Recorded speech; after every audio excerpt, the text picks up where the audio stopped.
عنوان: قرآن کی برکتیں اور قرآن سے دوری کے نقصانات۔ جاننے کے لیے ویڈیو کو اینڈ تک ضرور دیکھیں۔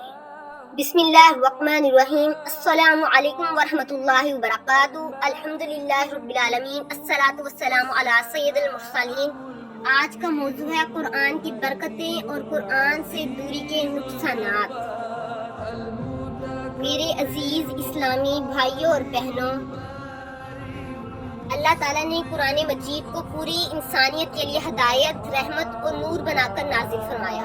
جو شخص قرآن سے محبت کرتا ہے، اللہ تعالیٰ اسے عزت، سکون اور کامیابی عطا فرماتا ہے، اور جو قرآن سے غفلت اختیار کرتا ہے وہ دنیا و آخرت میں خسارے کا شکار ہو جاتا ہے۔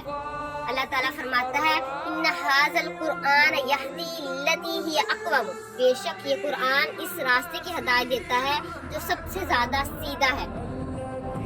اللہ تعالیٰ فرماتا ہے، ایک اور مقام پر اللہ تعالیٰ نے فرمایا ہے وَنُنَزِّلُ مِنَ الْقُرْآنِ مَا هُوَ شِفَاءٌ وَرَحْمَةٌ لِّلْمُؤْمِنِينَ۔ ہم قرآن میں وہ چیز نازل کرتے ہیں جو ایمان والوں کے لیے شفا اور رحمت ہے۔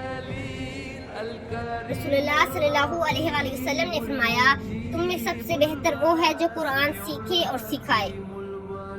صحیح بخاری کی حدیث ہے۔ ایک اور حدیث میں رسول اللہ صلی اللہ علیہ وآلہ وسلم نے فرمایا، قرآن قیامت کے دن اپنے پڑھنے والوں کے لیے سفارش کرے گا۔ فقہ حنفی کی روشنی میں، فقہ حنفی کے مطابق قرآن کریم کی تلاوت ادب، طہارت اور احترام کے ساتھ کرنی چاہیے۔ قرآن پاک کو ہاتھ لگایا جائے تو باوضو ہونا ضروری ہے۔ قرآن کے حقوق میں اس کی تلاوت، اس پر عمل، اس کی تعلیم دینا شامل ہے۔ ہمیں کیا کرنا چاہیے؟ روزانہ قرآن کی تلاوت کریں، اس کا ترجمہ اور معنی سمجھنے کی کوشش کریں، قرآن پر عمل کریں، اپنے بچوں کو قرآن سکھائیں۔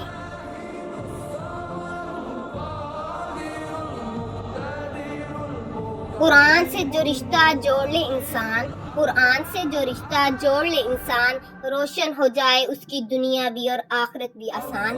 اللہ تعالیٰ ہمیں قرآن پڑھنے، سمجھنے، اس پر عمل کرنے اور اسے دوسروں تک پہنچانے کی توفیق عطا فرمائے۔ آمین یا رب العالمین۔ اگر یہ بیان پسند آئے تو لائک کریں، شیئر کریں اور فالو ضرور کریں۔ جزاک اللہ خیر۔